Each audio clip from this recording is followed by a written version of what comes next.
Mark here. So today we're chasing a noise on this left front disc brake installation, and it is typical for some of these castings to rub on the inside of these wheels. This is a rally wheel, but this is also a 15, so usually we don't have too many problems with it, but the way the interior is dished, sometimes it can rub on these castings. These castings can be a little bit rough. This is an offshore casting. We're not having any problems with the other side, which looks to be a Reman OE.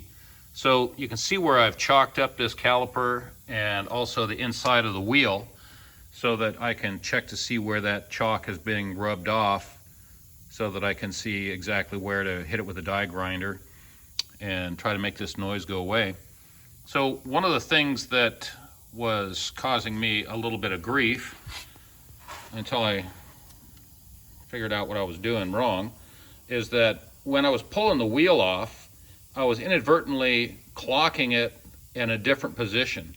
So the wheel would end up in a slightly different, on different studs in relationship to the wheel. And that was making the noise worse sometimes and better other times.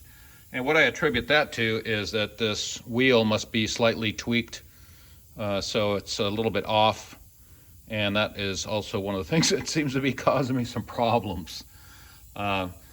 We ended up marking the hub, the rotor, so that it would go on there the same way every time we marked the wheel also. So we didn't want to make it so that it was required to be clocked in a certain orientation. We're just going to keep chasing this noise until the problem is completely resolved. Usually on the initial installation, when the pads are very thick, that's when you're going to have the most problems. As the pad wears, the caliper will move in and farther away from the wheel. So you're not going to have this problem as the pads wear, typically only when you put brand new pads on there. But we want to make sure that this is a good install and that there's not going to be any issues. So another thing that's typical on these is because of the way the pads sit in there, this particular contact patch of the pads to the rotor is not uniform. And let me show you that by using this piece of paper. You can see I can't stick that piece of paper in between the rotor and the pad down there at the bottom. But if you look at the top, let me see here if I get this.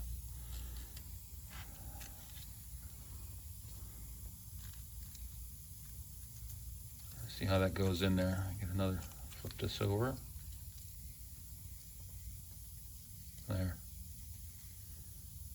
So what that means is there's not an even contact on that pad, and that's also one of the things that's causing this rotor to tweak slightly. As soon as you put some pressure on it, it's gonna give you a little bit of a twist like this, and then that also brings up some of these high spots to contact the inside of that wheel.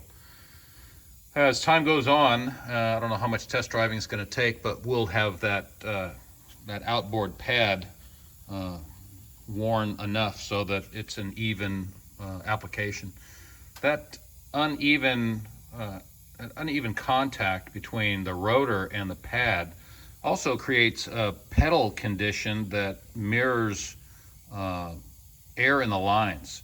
So you have to pump it once in order to get a good pedal and to get good front brakes. And what that is the first pump is getting enough pressure to squeeze that rotor against, or squeeze the pads against that rotor, and then you're also having a good apply after you pump it once. But if you just hit it the first time without pumping it, then what ends up happening is you don't get good front brake apply, because there's not enough movement to push the top part of that inboard pad against the rotor, and it feels like the pedal is going down because of like air in the lines, or that's what it seems like. That's what it feels like. So we'll just keep, we'll just drive this some more. We'll get these pads to line up, get them a little bit more worn in. We don't want to burn them in. We don't want to overheat them. We just want to do moderate braking until those pads contact all the way, and then we should have a good high pedal. The back brakes are adjusted up really nice. There's no problem there. And then after we've got most of these issues taken care of, we will go ahead and bleed the brakes just one more time. We have a high level of assurance that there's no air in the lines, but it doesn't hurt to bleed them one more time just to make sure. Get all that air out of there, make it a nice solid system. So that's pretty much today's adventure. We are going to hit it again tomorrow. Thanks for watching, and I hope I've saved somebody a little bit of time. Take care.